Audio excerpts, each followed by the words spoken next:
¿Cómo es la vida cuando te dedicas a la ciencia?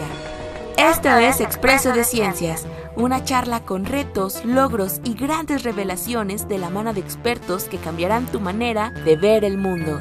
Expreso de Ciencias, tu boleto que transforma la ciencia en una aventura. Previamente en Expreso de Ciencias, una pregunta muy importante dentro de nuestros episodios es ¿a quién te gustaría ver como invitada o invitado? Y tiene que ser de tu departamento. Pensaba yo en el doctor Carlos Lucatero, que justamente veía yo que hace muchas cosas muy asociadas a la inteligencia artificial, a las matemáticas. Estaba viendo ahí sus publicaciones, ¿no? Entonces yo pienso que él estaría muy bien que estuviera por acá. Les damos la bienvenida a Expreso de Ciencias. En cada episodio conversamos con expertos que están a la vanguardia del entendimiento humano y nos adentramos en cómo este conocimiento transforma nuestra percepción del universo y moldea nuestra vida cotidiana. Grabando desde la Huancuajimalpa, nos da mucho gusto que nos acompañen en cabina como entrevistadora invitada la doctora Lorena Alejandra Guerrero Morán, del Departamento de Teoría y Procesos del Diseño. Gracias por la invitación, es un placer estar aquí de nuevo en cabina, platicando y conociendo más a mis colegas del Departamento de Tecnologías. Así es, para los que nos han escuchado con anterioridad, la voz de la doctora Lorena se les hará muy familiar porque ya nos ha acompañado en episodios anteriores. Y bueno, también nuestra tercera temporada está dedicada al Departamento de Teoría y Procesos del Diseño, por si quieren revisarlo. Un gusto tenerte por acá otra vez. Muchas gracias por la invitación. Como conductor está con nosotros el doctor Carlos Roberto Jaimes González, del Departamento de Tecnologías de la Información. Hola, ¿qué tal? Buen día. Como siempre, un gusto estar por acá con ustedes en este nuevo episodio. Saludos a nuestros escuchas, soy su conductora Ana Karen Fuentes Ortega y el invitado de hoy es actualmente profesor investigador de tiempo completo en la Huancuajimalpa, claro, en el Departamento de Tecnologías de la Información en la División de Ciencias de la Comunicación y Diseño. Tiene un doctorado en Inteligencia Artificial por la Universidad de Edimburgo y es matemático por la UNAM. Sus intereses de investigación giran alrededor de los medios computacionales, los procesos de software y la creatividad computacional. Ha sido además profesor en otras universidades como la UNAM, la UAM y el ITESM. Y es consultor durante muchos años en varias empresas de tecnología de la información en México y en el extranjero. Está con nosotros el doctor Santiago Negrete Yankelevich. Muchas gracias por la invitación, estoy encantado de estar aquí y yo creo que yo soy el único que no había estado aquí, así que para mí todo es nuevo. Excelente, bueno, es una experiencia muy buena para todos los que estamos en cabina ver que alguien es nuevo, eres bienvenido por completo, la cabina siempre está abierta y vas a ver que este formato te va a gustar mucho. Y bueno, como es costumbre en nuestras entrevistas tenemos una pregunta clave que antes de que nos expliques sobre tus temas de investigación tenemos que ir al origen. ¿Cómo eres de niño? ¿Cómo describirías tu infancia?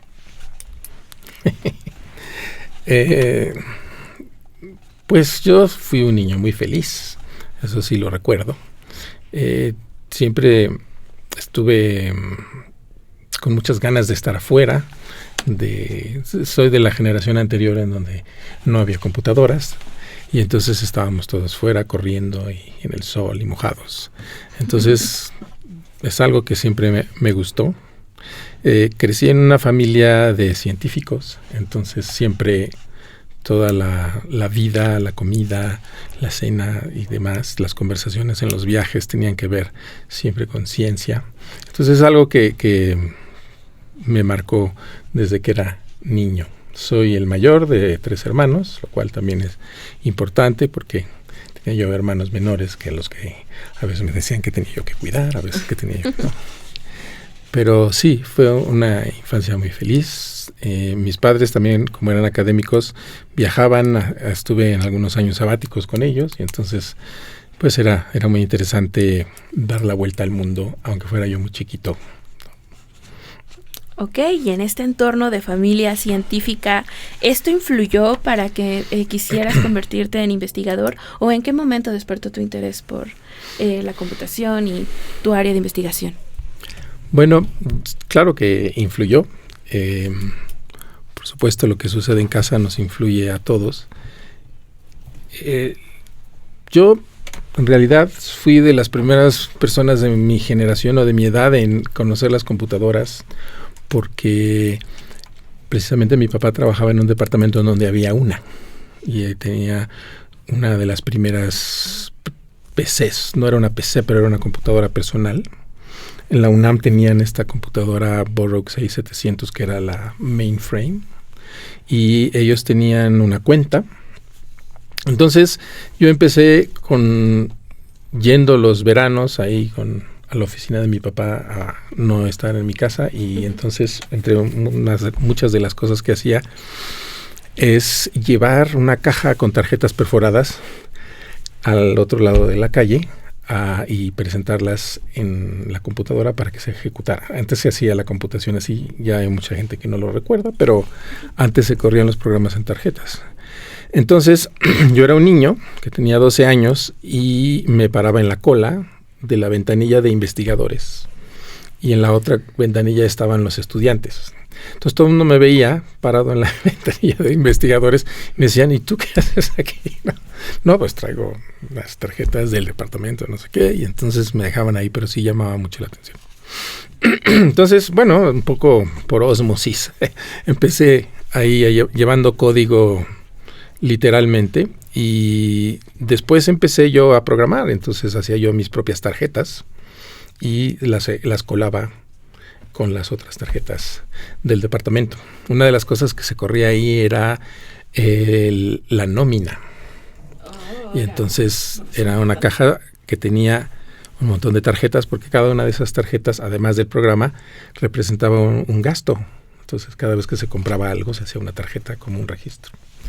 Y entonces, en todo este ambiente, pues empecé yo a interesarme por la computadora. Pero definitivamente, cuando empecé a usar una terminal de video, es decir, esto de las tarjetas me parecía simpático, pero cuando empecé a tener una especie de interacción directa con la computadora es cuando empecé a interesarme mucho por ellas. Mientras estaba allí en el verano, que era un mes o 2 meses, entre un curso y otro, empecé a hacer amistad con el programador del departamento, que era un estudiante de la Facultad de Ciencias, y él me empezó a enseñar a programar. Era un chico de Panamá y nos llevábamos muy bien. ¿Qué edad tenías en ese momento, Santiago? 12. Ah, ok. Sí, 12, 13, ¿no? De entre 12 y 15, sí. Y entonces empecé a programar en BASIC, y luego más adelante, incluso cuando tenía 16 años, me contrataron para transferir el programa de la nómina que se hacía por tarjetas y pasarlo a una recién comprada Apple II, de estas de floppies. Okay. Entonces todo ese programa que corría en una máquina así infernalmente grande, terminó corriendo en una computadora con unos floppies. Y para eso entonces tuve que aprender a programar en Pascal. Y ya para entonces había otro programador que también era un estudiante de la Facultad de Ciencias, y entonces con él me enseñó a mí a programar Pascal, y entonces entre los dos programamos esa nómina. Y así poco a poco fui interesándome. Lo que es interesante es que no estudié computación después de todo este antecedente. En realidad, en todo ese tiempo me di cuenta que me faltaban mucho conocimiento en matemáticas, porque pues acababa yo de salir de la primaria, entonces había muchas cosas que no sabía. Y entonces a la hora de llegar a la carrera escogí estudiar matemáticas, y entonces estudié matemáticas. ¿Y en qué momento cambias de matemáticas a la computación? ¿Qué sucede ahí, Santiago, para que decidas ya no continuar con solo matemáticas? Bueno, no recuerdo bien cuál era mi idea entonces, pero lo que yo sentí, yo ya tenía trabajo en computación, hacía yo programas, y entonces pensé que me valdría más estudiar los fundamentos, o sea, estudiar matemáticas. Y mientras estaba en la carrera, trabajaba yo en la Fundación Rosenbluth, hacía yo programas de software educativos. No sé si ustedes recuerdan los centros Galileo, que eran unos centros donde la gente iba a aprender a programar, y a programas de física y química y cosas así de ciencia. utilizando unas viejas Commodore, entonces no eran viejas, pero ahora son viejas, de esas computadoras de 8 bits, de 6502 de procesador. Entonces, pues tenía yo como una vida de trabajo haciendo estas cosas y una vida de estudio estudiando matemáticas. Al final, quizás de alguna manera predecible, decidí hacer un posgrado que involucraba las matemáticas y la computación. Entonces hice una tesis doctoral que tiene que ver con técnicas de pruebas automáticas en matemáticas, utilizando técnicas de inteligencia artificial. Entonces convergieron en el posgrado todas estas cosas que hasta entonces habían ido de forma paralela. ¿Por qué la Universidad de Edimburgo? Bueno, doctorado.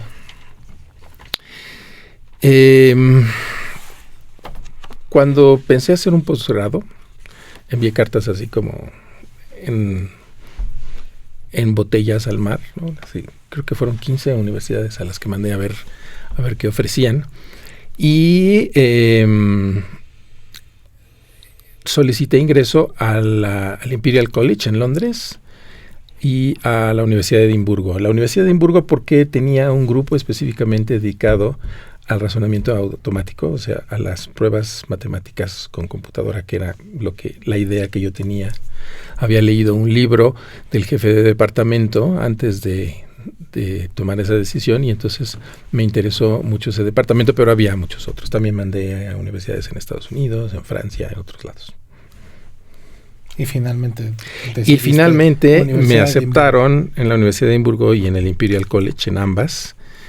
Y me dieron una beca del Consejo Británico. Entonces eso fue la decisión final, ¿no? Porque ya con beca, pues... Y de esas dos decidí la Universidad de Edimburgo porque era mucho más exacto el tema de estudio que yo quería hacer. Uh-huh. Me parece muy interesante, Santiago, porque una vez que haces tu doctorado, seguramente regresas a México. ¿Qué uh-huh. esperabas a tu regreso? Dado que habías estado muy en el campo de la industria, comentabas que habías sido programador mientras eras estudiante de matemáticas. ¿Cuál era tu expectativa cuando regresas a México? Bueno, yo había estado trabajando hasta ese entonces haciendo software, pero era como una manera de tener un sustento, ¿no? Además de que me gustaba, ciertamente, pero yo no pensaba dedicarme a eso. Yo pensaba dedicarme a la academia, porque en el doctorado que yo hice es algo muy relacionado con temas abstractos y poco aplicables hasta entonces. Entonces me dediqué a la academia, entré a trabajar a la UNAM, trabajé en el IMAS y estuve ahí un año. Después de eso, después de eso ya empezaron las complicaciones de la vida, como el nacimiento de mi hijo, y entonces nos fuimos a vivir a Cuernavaca y entonces dejé la UNAM después de eso y volví a trabajar en la industria.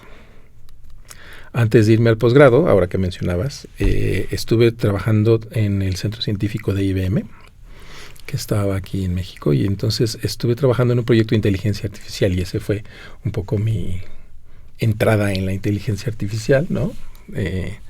Y esto derivó en el tema del posgrado. Y cuando regresé y dejé el IMAS y todo esto, desilusionado, entonces volví con la gente con la que había trabajado en IBM y les dije qué están haciendo, y me mandaron con algunas personas que habían formado una empresa, y entonces empecé a trabajar en varias empresas, sobre todo en cuestiones que tenían que ver con la creación de software, no tanto de inteligencia artificial, pero sí de creación de software, y era yo consultor. Entonces fueron varias empresas en México, y también estuve en una empresa de Virginia, en Estados Unidos, en la que estábamos haciendo un software de Customer Relationship Management, de gestión de clientes, ¿no? Y eso, pues estuve haciendo estas cosas 12 años,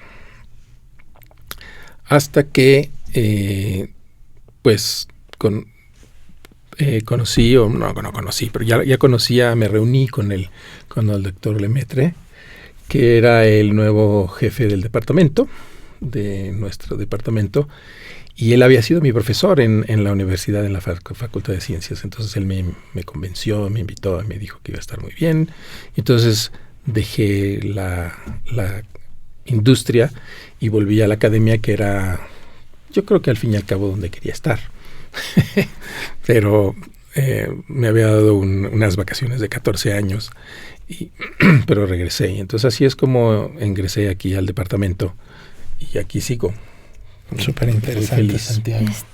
Bueno, Lorena. Justo yo quería saber cómo habías aterrizado aquí en Guam, Coajimalpa, y no sé cuál ha sido como tu percepción, ¿no? O cuando te vinculaste, ver que Coajimalpa era como, tenía una conformación diferente a las otras UAMs, ¿no? Que una de las banderas que tenía Coajimalpa cuando se creó fue la interdisciplina, entonces tecnologías estaba con diseño y comunicación. No sé tú cómo ves eso. Muy bien, porque hay una parte que todavía no cuento sobre el tiempo que estuve fuera de la academia, y es que trabajaba yo como consultor. Y entonces era yo de alguna manera freelance, trabajaba yo por proyecto, a veces tenía trabajo, a veces no, a veces tenía demasiado. Pero entre muchas de esas cosas y en el tiempo que tenía yo disponible, me dediqué a hacer cosas de interdisciplina. Durante el tiempo que estuve en la Universidad de Edimburgo estuve en un proyecto, estuve vinculado con gente que estaba interesada en música e inteligencia artificial.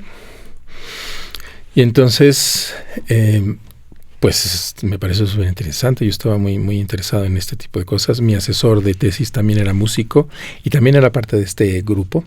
Y como yo desde niño he tocado la flauta, entonces tenía yo interés por combinar otra vez ese interés que tenía yo de niño con las nuevas cosas que estaba haciendo, ¿no? Y la inteligencia artificial, que es donde estaba yo metido. Cuando llegué aquí, después del doctorado, empecé a hacer cosas que tienen que ver con nuevos medios, con video y con imagen, porque estuve en una residencia artística en el Centro Nacional de las Artes. Estuve haciendo un proyecto ahí que combinaba creación de imagen y video con cuestiones de electrónica. Entonces, eso fue mi primera contacto con cosas parecidas a los Arduino. Los Arduinos todavía no nacían. Más adelante supongo que hablaremos de esa parte. Los Arduinos son unas pequeñas computadoras que sirven para hacer cómputo físico, es decir, cómputo que no tiene pantalla ni ratón ni teclado, sino que es un cómputo en donde la entrada y la salida tiene que ver con sensores y actuadores, es decir, cosas que encienden motores, que cierran las ventanas, que abren las puertas, etcétera, ¿no? Este tipo de cosas que ahora son muy, muy aplicables y muy aplicadas. Desde entonces empecé a trabajar con ellas y a interesarme sobre todo en el arte electrónico, primero a la música electrónica, después el arte electrónico. Y entonces, claro, cuando hablé con el doctor Lemaitre, pues él me dijo que aquí, que era interdisciplinario y que diseño y comunicación, y yo dije, pues voy. De aquí ¿no? soy. De aquí soy, claro.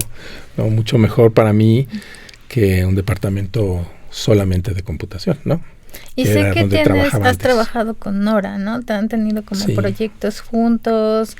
Sé que hay diseño y tecnologías.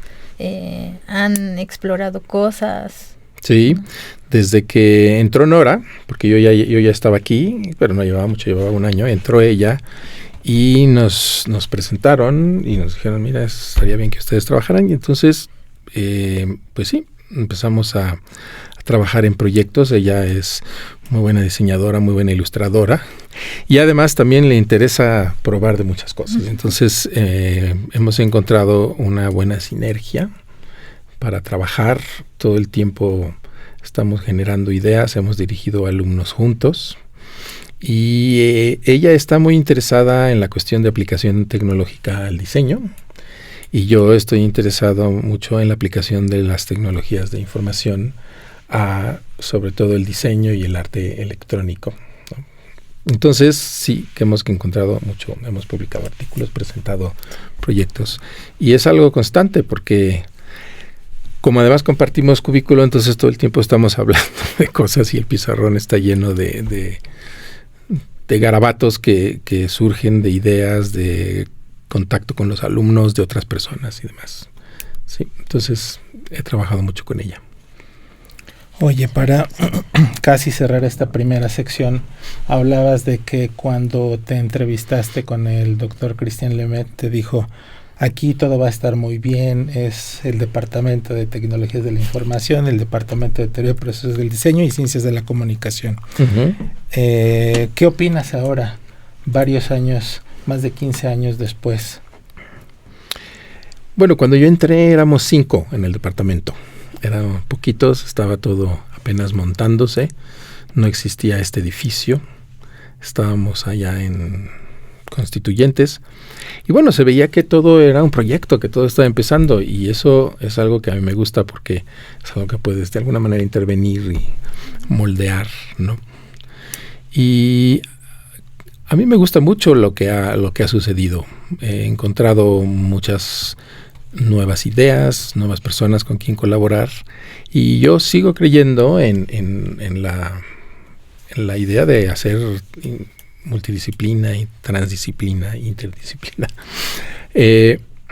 porque creo que es algo muy contemporáneo porque las disciplinas se han desbordado y entonces es como si cada una estuviera en su tubo de ensayo pegadas y entonces empiezan a subir el conocimiento y se desbordan y entonces pues se mezclan, ¿no? Porque cuando yo viví no puedo decir que haya vivido el inicio de la computación porque pues no había nacido cuando vi a Alan Turing y otros, pero sí me ha tocado ver una buena parte del recorrido. Es decir, si ustedes piensan desde las tarjetas perforadas hasta los modelos grandes de lenguaje que ahora estamos experimentando, pues sí, me ha tocado un montón de cosas. Y al principio la computación era considerada una parte de las matemáticas. En parte por eso yo estudié matemáticas, porque me interesaba la computación. Y costó un trabajo tremendo que fuera considerada otra disciplina, ¿no? Uh-huh. Y luego se volvió una disciplina ya formalmente aceptada y entonces era compartida con la ingeniería y no sé qué.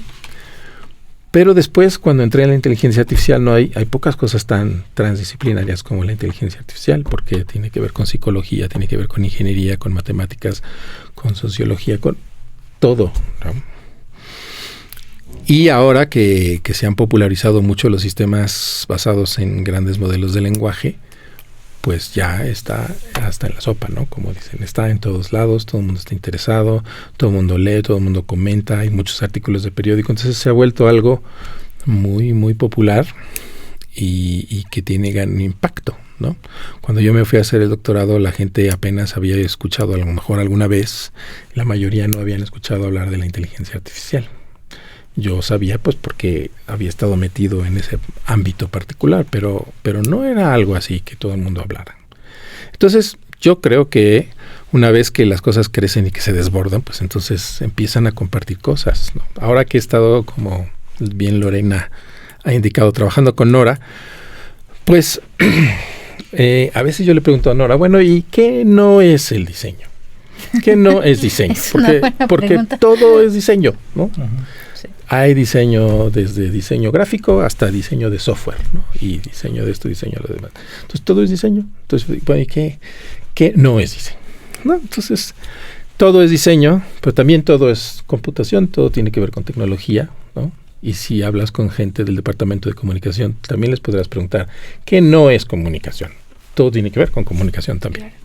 Entonces, creo que nuestra división está muy, muy bien posicionada como para responder y cuestionar todas estas cosas y crear cosas útiles, ¿no? Sobre todo utilizando todas estas cosas.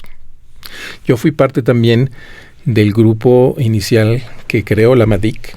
Entonces, éramos 2 profesores de cada departamento y hicimos el primer diseño. Ya ha habido modificaciones, pero el primero, donde discutíamos cómo se iba a representar la transdisciplina, si todos los alumnos iban a llevar todos los mismos cursos, o si iban a ser separados, si iba a haber líneas distintas, si iban a tener un título único o iban a haber muchos títulos, en fin.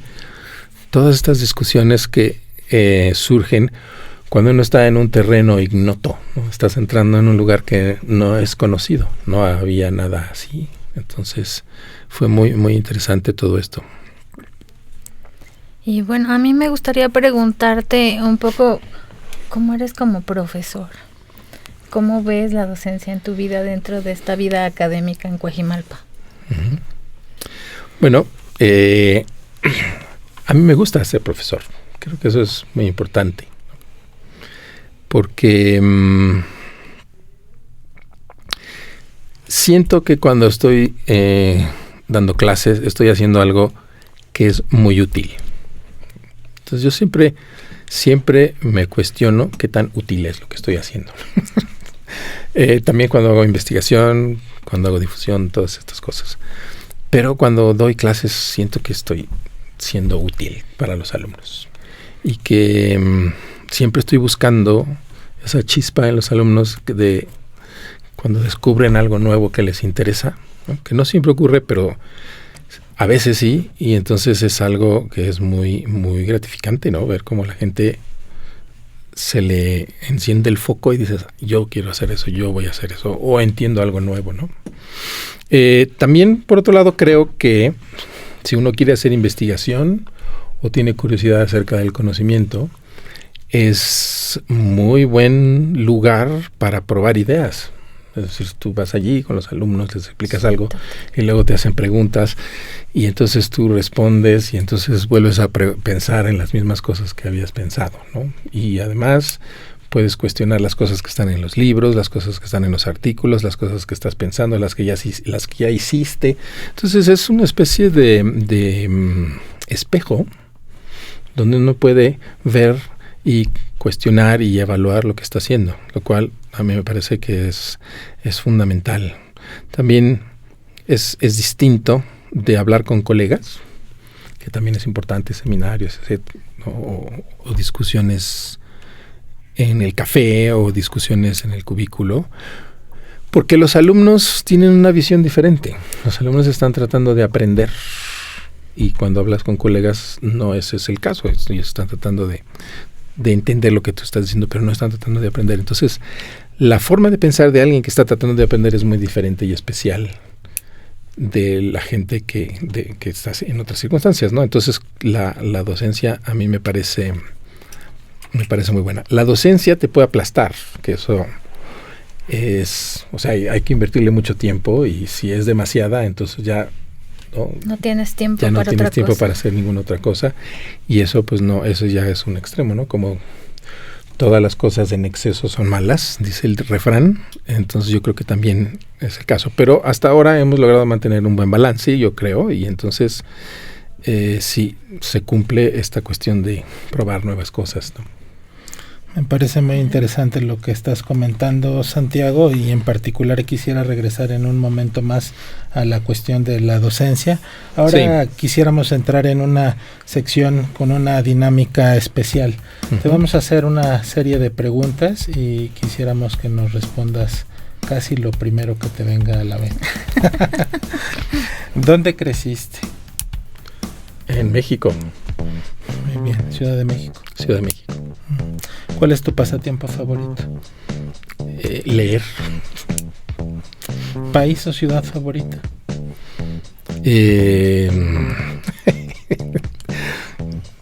Pues la Ciudad de México. ¿Y aparte de la Ciudad de México?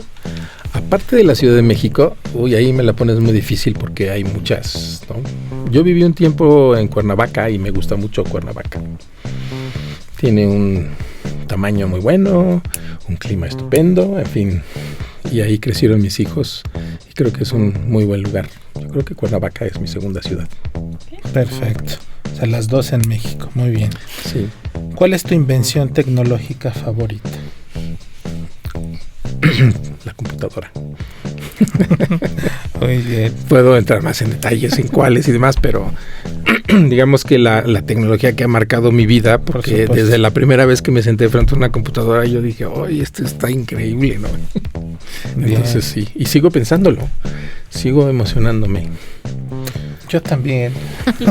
¿Sabes por qué? Digo, si puedo abundar un poco, es porque creo que he tenido la fortuna porque creo que es una fortuna, de haber visto todo el cambio, haber crecido en un mundo sin computadora, sin internet, sin teléfono celular.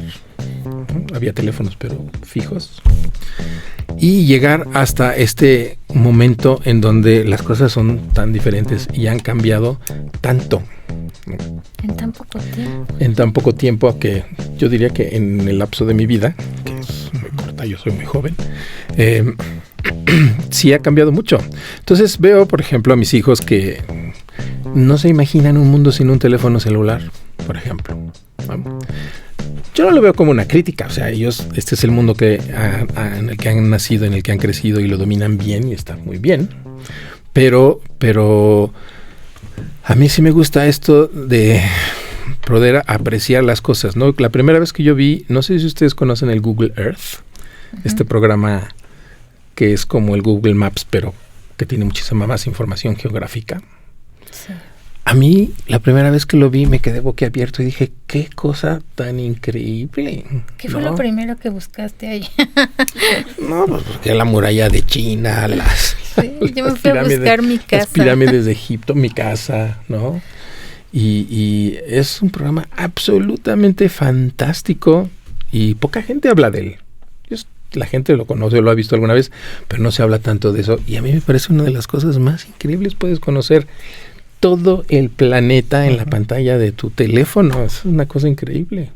Pero mis hijos lo ven así como una cosa ya dada, que está allí, que padre, que bueno, pero no ven la distancia que hay entre no tenerlo y tenerlo, ¿no? La cantidad de información que tenemos ahora no existía entonces. Cuando yo era niño, quiero decir.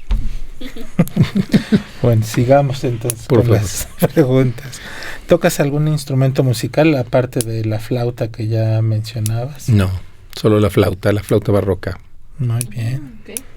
A ver cuándo nos das un concierto acá, Santiago. Yo creo que sería muy bueno planear algún concierto contigo. Fíjate y algunos otros colegas. Hice una iniciativa. Bueno, yo he tocado con Carlos Lucatero, que él toca el piano y la guitarra, y sí, tuvimos algunas sesiones ahí de palomazo.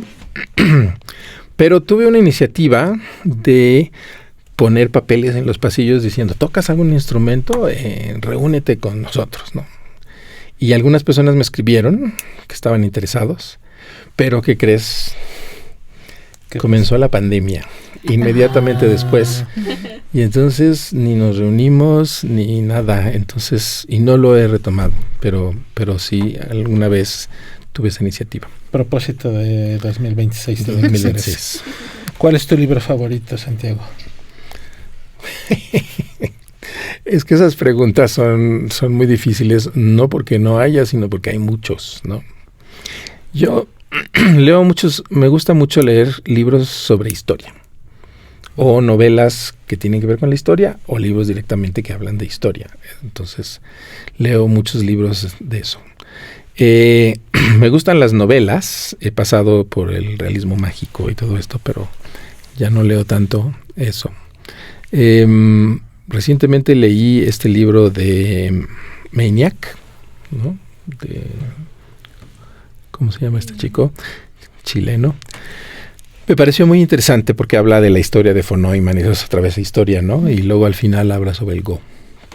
Entonces, pondría ese libro, nada más porque es el último que leí. ¿Quién es tu cantante o grupo favorito? Pink Floyd. Bien. ¿Tienes algún talento oculto? Si es oculto, pues no te lo voy a decir, ¿no? Bueno, esa entonces no la compartimos. No, bueno, talento oculto.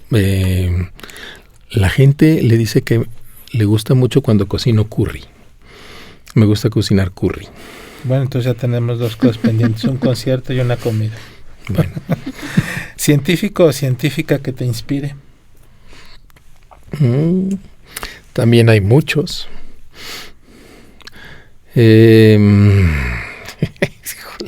Von Neumann, acabo de leer sobre él. En una sola frase, ¿qué significa para ti la transformación digital? Es un cambio de la concepción del mundo en términos de información. Dijiste una frase ya. Ya, está bien. Estaba esperando, a lo mejor ibas a complementar algo más. No, porque solo tengo una frase. Bueno, terminamos con esta sección y pasaríamos a una en donde viene una serie también de preguntas. ¿También de ping-pong? No necesariamente. Okay. Con todo esto que ya has comentado en la última pregunta en particular de Lorena, en donde tú mismo mencionabas que no son buenos los excesos, ¿cómo equilibras entonces tu vida personal con esta carrera de profesor investigador? ¿Cómo me organizo? No me organizo, soy muy desorganizado, pero como mi trabajo es algo que me gusta y es algo en lo que siempre estoy pensando, entonces, pues, digamos que voy resolviendo las cosas de la vida conforme llegan, y cuando hay un hueco, me vuelvo a lo que estoy haciendo, ¿no? Inmediatamente. Entonces, así es como, sí, digamos que se trata de no quitar el dedo del renglón, ¿no? Okay. Pero también me gusta hacer otras cosas, ¿no? Hacer ejercicio, distraerme, ¿no? Subirme a una montaña, cosas así que de alguna manera limpian tu mente, porque creo que cuando estás muy metido y clavado no puedes ver las cosas desde lejos, ¿no? Eso que dicen es dar un paso atrás para poder ver la pintura completa. Sí creo que es importante para el trabajo. De repente irte una semana a un lado y no ver nada que tenga que ver con lo que normalmente estás trabajando es útil. Ahora que mencionas esto, que son actividades totalmente diferentes de la vida profesional, ¿hay algo en particular que te inspire para desarrollar tu investigación, o estos momentos en donde no haces nada de lo profesional? Pues generalmente lo que me inspira es leer, por eso me gusta tanto leer, pero no nada más leer cosas que tengan que ver con inteligencia artificial o computación, sino leer las noticias, lo que está sucediendo en el mundo o lo que hacen otras personas. Por ejemplo, las cosas que escribe Nora me llaman siempre la atención. Es como entrar en otro mundo, ¿no? Yo siempre estoy en una especie de remolino alrededor. Quizás el centro es lo que a mí me interesa, pero es bastante amplio el remolino, entonces siempre estoy leyendo y viendo otras cosas que me dan curiosidad. Y eso es lo que genera, a través de conexiones, ideas que pueden después transformarse en proyectos o en distintas formas de ver los mismos problemas, que al fin y al cabo eso es lo que es importante cuando haces investigación. Bueno, siguiendo con esto, ¿cuál consideras que ha sido tu mayor logro personal o profesional hasta ahora? Y lo que significó para ti o significa. Híjole, esto es como de Miss Universo, esta pregunta, ¿no? Sí, casi. Esas preguntas así de, híjole. Mayor logro personal.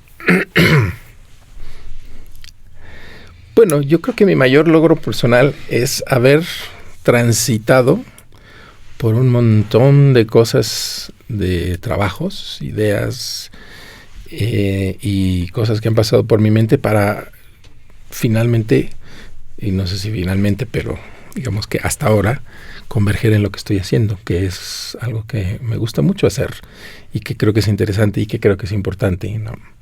He pasado mucho tiempo de mi vida en búsqueda, probando esto, probando el otro, ¿no? Y no solo cosas que tienen que ver con computación, he hecho cuestiones que tienen que ver con fotografía, exposiciones, música. Estas son las carreras que de alguna manera consideré, la fotografía y la música, como alguna vez fueron alternativas a las que me pude haber dedicado, ¿no? Finalmente decidí la computación y luego empecé a combinarlas, la fotografía, la música y la computación, que convergieron en los nuevos medios. Entonces ahora estoy muy, muy emocionado, y eso sí creo que es un logro de vida, sí es, ¿no? También, por supuesto, el logro familiar, ¿no? De los hijos que están bien, que están sanos, que están haciendo sus cosas, que son felices. Eso también es un logro. Se me quedó por ahí una pregunta cuando hablábamos un poco de tu docencia. Te preguntaba Lorena acerca cómo veías tu docencia. Yo recuerdo haber escuchado algunos comentarios de alumnos que en donde traes a la clase, porque hablo de una materia en particular, de una en particular, la de Historia y Cultura de la Computación. Sí. Hablabas de pues que en tu vida has visto varios pues tipos de computadoras y cómo ha evolucionado la computación.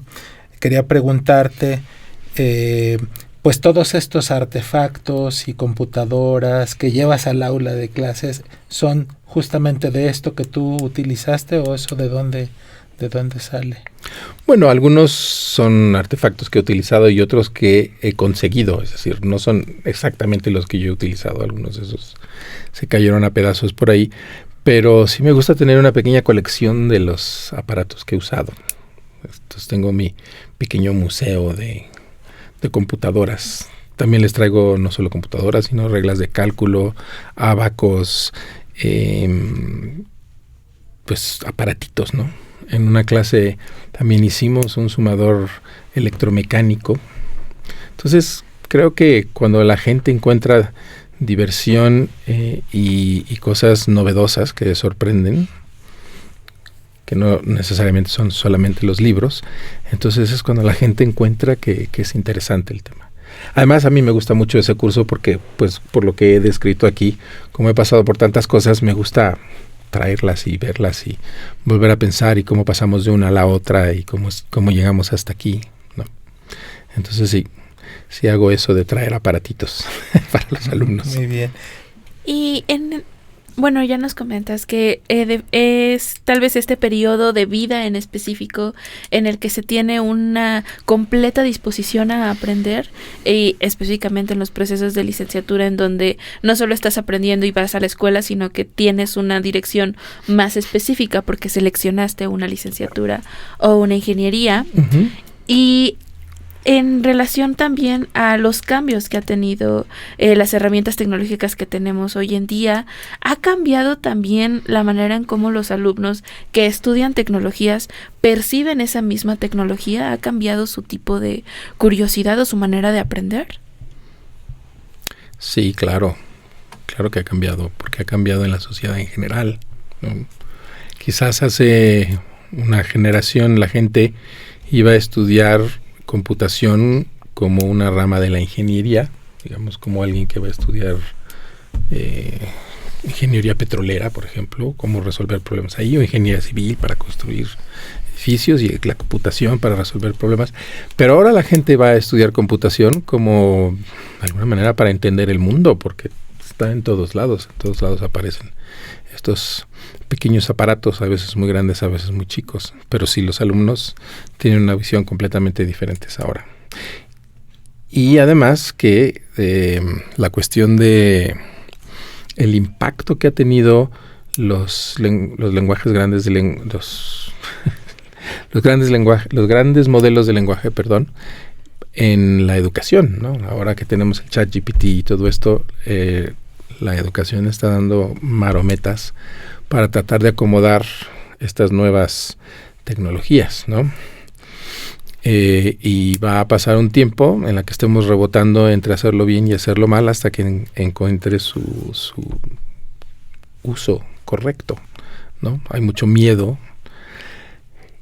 Por otro lado, los alumnos encuentran que es mucho más fácil hacer los trabajos con esto, pero los profesores nos preguntamos qué tanto aprenden, ¿no? En fin, todo esto es una visión completamente diferente de la computación, incluso porque los alumnos lo utilizan para hacer código. Entonces, lo que nosotros les enseñamos se supone que tiene que ver con hacer código, pero ya no hacen código, ¿no? Entonces, ahora hay que hacerlo de otra manera. Entonces, estamos en eso. Y eso sí es una perspectiva completamente diferente entre hacer programas perforando tarjetas, por ejemplo, en los años 60, 70 del siglo pasado, y lo que estamos haciendo, teniendo respuestas y códigos en el teléfono celular el día de hoy, es algo muy diferente. Bueno, mi pregunta, un poco por lo que acabas de comentar, me quedé pensando en esto que mencionaste acerca de que tus hijos vivieron en otro mundo. Hay cosas de la tecnología que ya dan como por hechas, no reflexionan mucho como en torno a eso, y justo con todas estas herramientas de inteligencia artificial, la inteligencia generativa, ¿no? Donde han comenzado nuestros estudiantes como a delegar cuestiones que nosotros en la docencia esperamos que hagan como parte de la formación de su pensamiento en la disciplina. Claro. Entonces, no sé cuál es tu postura respecto a este uso que le dan a estas herramientas en el aprendizaje ahora a los estudiantes. Bueno, yo creo que estas herramientas van a estar allí, no se van a ir a ningún lado, ¿no? Y lo que tenemos que hacer es aprovecharlas. Entonces, si piensas un poco qué haces con una herramienta como el ChatGPT, es que le haces una pregunta y entonces la herramienta te da una respuesta instantánea. Pero es, digamos que la versión acelerada de que tú vayas y abras un libro y busques la respuesta y redactes la respuesta. Todo esto es nada más rápido. Entonces, el énfasis tiene que ser más en lo que has aprendido utilizando la herramienta que en la creación misma de los textos, por ejemplo, ¿no? Entonces, yo me imagino que lo que va a tener que suceder es que tú pruebes o convenzas a los alumnos de que ellos tienen que entender exactamente y hacerse responsables de lo que produce la herramienta. No. Supongamos que haces un texto, como nos hacían en la primaria antes. Tienes que hacer un resumen de la historia de Simón Bolívar, por ejemplo, ¿no? Y entonces íbamos y comprábamos nuestra monografía y algunos alumnos hacían resumen, algunos la copiaban tal cual, no había copy-paste, pero la copiaban a mano y no aprendían nada al copiarla. Y otros sí, porque, no sé, buscaban otras fuentes, etcétera. Entonces, yo creo que a ese nivel el proceso es el mismo. Tienes una fuente de información y el punto es cómo absorbes tú esa información. Entonces, yo creo que si tú dejas un trabajo, los alumnos pueden usar la herramienta que quieran, siempre y cuando ellos estén dispuestos a defender y a discutir lo que está allí. Entonces, por ejemplo, en el ejemplo de la vida de Simón Bolívar, tú puedes ir a ChatGPT y decirle, oye, ¿quién es Simón Bolívar? Y entonces te va a dar un montón de información que tú puedes hacer copy-paste, pegarla en tu celular, hacer todas estas cosas. Y sí, pero si la presentan como un trabajo, entonces tú debes poder tomar el trabajo y decir, a ver, ¿qué opinas tú de este aspecto de la infancia de Simón Bolívar o alguna cosa así? Y entonces ellos tienen que poderlo discutir, defender, etcétera. Y si no saben de ello, que eso es lo que yo he encontrado, porque nada más lo ponen en muchos casos tal cual, entonces no están aprendiendo y entonces ahí es donde está el problema. Entonces hay que hacer énfasis o de alguna manera llevar a los alumnos a que la información, como quiera que la encuentren, sea por ChatGPT o biblioteca o lo que sea, ellos la absorban. Porque ese es un sentido, ¿no? Ese es el objetivo final, que tú entiendas, ¿no? cómo funciona. Hace poco vino un alumno de MADIC y me trajo un aparato hecho así de electrónica lleno de alambres y me dice, este programa, este es un pequeño robot que hace tal y cual cosa, pero yo estudié literatura, yo no sé nada de computación ni nada de programación, todo esto lo hice utilizando estas tecnologías, ¿no? Entonces, todo es una gran cosa para montar sin saber nada, ¿no? Entonces, lo impresionante es que las nuevas tecnologías te permiten avanzar mucho, hacer cosas, pero que no las entiendes, ¿no? Y entonces yo le pregunté, bueno, ¿y qué? A ver, hazlo funcionar, quiero ver. Y me dice, no, es que no funciona. ¿Y cómo que no funciona? Pues sí, es que seguí todas las instrucciones, pero no funciona. Y no sé cómo repararlo, porque no entiendo cómo funciona. Entonces, ahí es donde está el problema, ¿no? Si tú utilizas cualquier tipo de tecnología o fuente de información que te traiga la información, está muy bien. Y si lo hace más rápido, pues está bien. Pero tienes que digerirla y tienes que ser responsable de ella. en el sentido de que si te preguntan, ¿no? Idealmente lo que tendríamos que hacer ahora es exámenes orales, en donde los alumnos pueden hacer los trabajos como quieran, pero se tienen que poder parar frente a ti y defender lo que escribieron o lo que hicieron. Si hicieron un programa de cómputo, por ejemplo, pues entonces tú les puedes preguntar acerca de variantes, acerca de cómo mejorarían tal aspecto, cómo lo harían más eficiente, etcétera, y ellos deben poder resolver eso. Si no, entonces no están aprendiendo. Y el reto para los profesores es cómo hacer que los alumnos vayan hacia allá. Y si me preguntas cómo, no sé. Lo vamos a ir descubriendo en el camino, supongo. Todavía no tengo... He estado haciendo experimentos, ¿no? Como esto de decirles que les voy a hacer preguntas orales y hacerlas, ¿no? Pero todavía no logro que los alumnos sepan a dónde tienen que llegar. Es un gran reto y estas nuevas tecnologías sí han cambiado mucho la manera en la que enseñamos.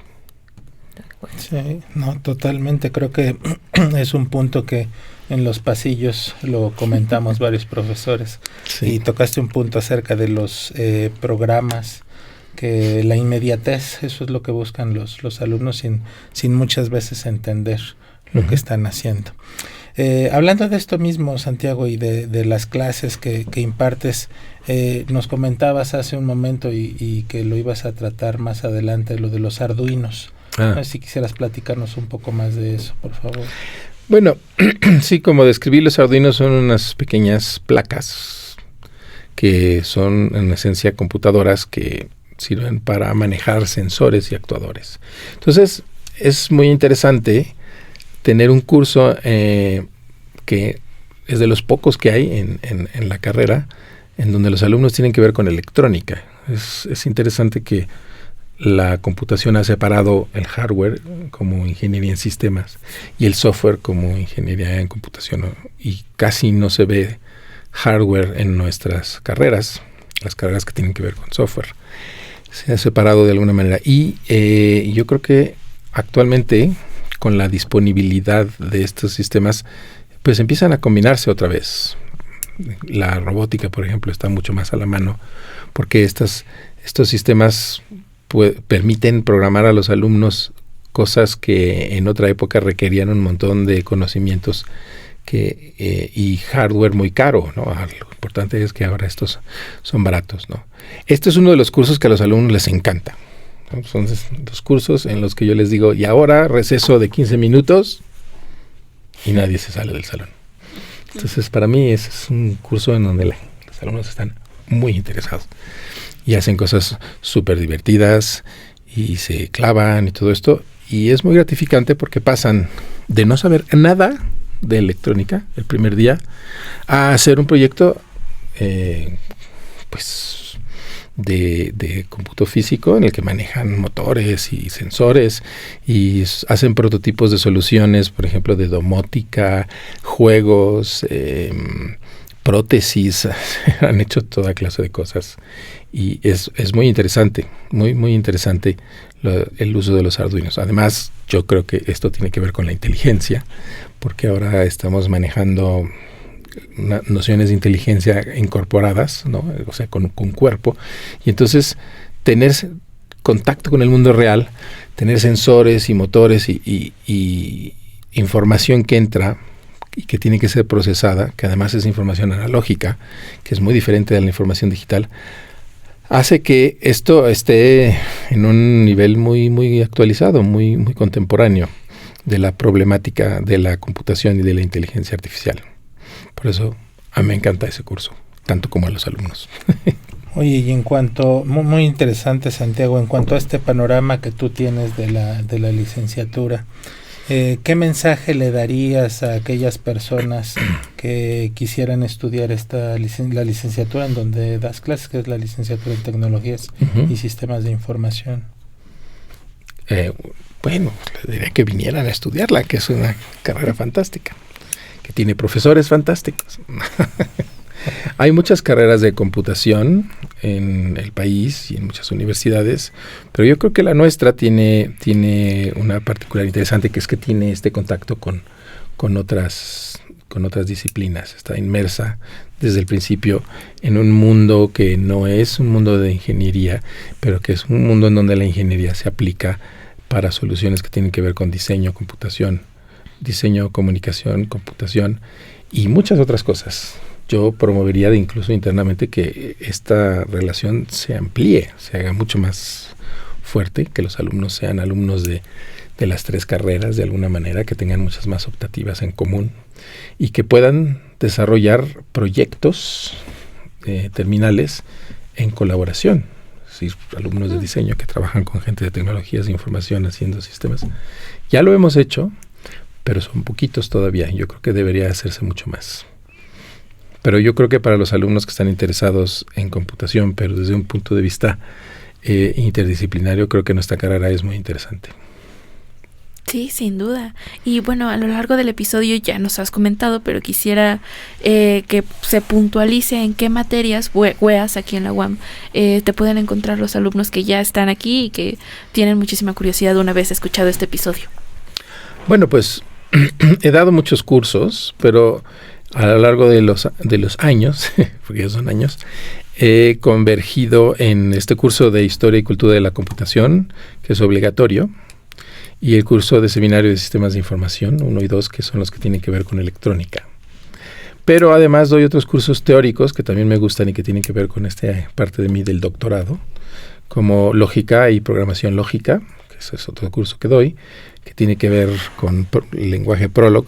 Yo he hecho 3 tesis, licenciatura, maestría y doctorado relacionadas con Prolog, entonces lo conozco muy bien y me gusta mucho la programación lógica. También he dado materias más teóricas como análisis y diseño de algoritmos, que también me gusta mucho, porque también está relacionada con mi doctorado, y algunas otras que he hecho. También he dado algo que me ha gustado mucho, es enseñar los fundamentos de programación estructurada a los alumnos de diseño. Okay. Y curiosamente, de las 3 carreras, porque le he dado esa materia a las 3, los que más se han emocionado y los mejores alumnos son los de diseño. Son los de diseño. Sí, para hacer la programación estructurada. Sí, de veras. Inmediatamente, quizás tiene que ver un poco también con el lenguaje processing, que es el que utilizo para enseñarlo, que es un lenguaje muy diseñado para hacer animación, imágenes y todo. Entonces, desde el primer día que empiezan a aparecer cosas de colores y cuadritos y no sé qué, es como su elemento y inmediatamente los alumnos empiezan a hacer creaciones, ¿no?, que son muy interesantes y les parece útil, además, ¿no?, que eso es muy bueno. Una cosa que he visto con beneplácito últimamente es que empiezo a tener cursos en donde hay alumnos de otras carreras y de otras divisiones. Este último curso de Historia y Cultura de la Computación, tuve como 30 alumnos y fíjense lo que voy a decir, ninguno de ellos era de nuestra carrera, que es donde la materia es obligatoria. Todos ellos eran de otras carreras, de ingeniería biológica, de matemáticas aplicadas, de todas las otras carreras de la UAM. Y fueron a tomar un curso optativo de Historia de la Computación, cual me parece muy bueno. Sí, claro. Independientemente de que conviva comunicación y diseño, que mejor que convivan todavía más divisiones de nuestra universidad. Bueno, este episodio ha sido fascinante. Muchísimas gracias por asistir. Ya terminamos. Bueno, nos faltan 2 preguntitas. Estábamos empezando apenas. Sí, ¿verdad? Ya se estaba... Nos falta conversar muchísimas cosas y la cabina siempre está abierta para un episodio 2.0. Uh-huh. Pero antes de ello tenemos una pregunta obligada, que es: ¿a quién te gustaría ver como invitado aquí en Expreso de Ciencias? Tiene que ser de tu mismo departamento. Pues tenemos muchos profesores que hacen cosas muy interesantes en el departamento. Podríamos invitar, por ejemplo, al doctor Rivero, y también podemos invitar al doctor Dominique de Couchant, que también hace cosas interesantes. Y ¿a quién más?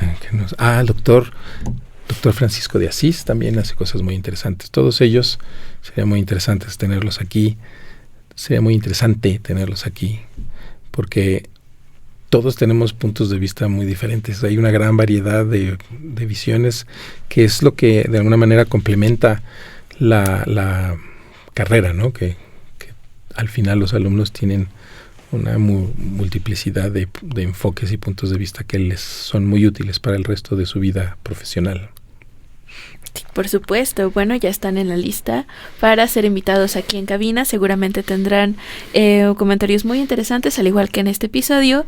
Y otra pregunta obligada, también de protocolo, es saber qué les parece esta experiencia, haber sido aquí invitados a Expreso de Ciencias. No, bueno, para mí es muy enriquecedor. Es la segunda vez que estoy aquí. Aprendí mucho porque la verdad Santiago y yo no hemos tenido como mucho contacto y a veces, aunque estamos en la misma división, no conocemos bien el trabajo de nuestros colegas de otros departamentos. Entonces ha sido una conversación muy interesante, ¿no? Ver desde su formación, ¿no? La diversidad, la exploración, los intereses que tienen, no solo como investigador, sino también como persona, ¿no?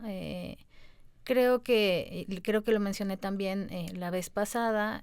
Creo que este espacio es muy valioso, ¿no? Justamente para tejer estas redes y estos contactos, ¿no? Que creo que en alguna vez en los pasillos lo hemos comentado. La pandemia creo que nos distanció mucho y recién hasta ahora, aunque ya ha pasado unos años de eso, como que recién estamos como volviendo a articularnos como comunidad, a platicar, a ver qué hacen quienes están al lado nuestro, y este espacio me parece fabuloso para eso. Okay, muchísimas gracias.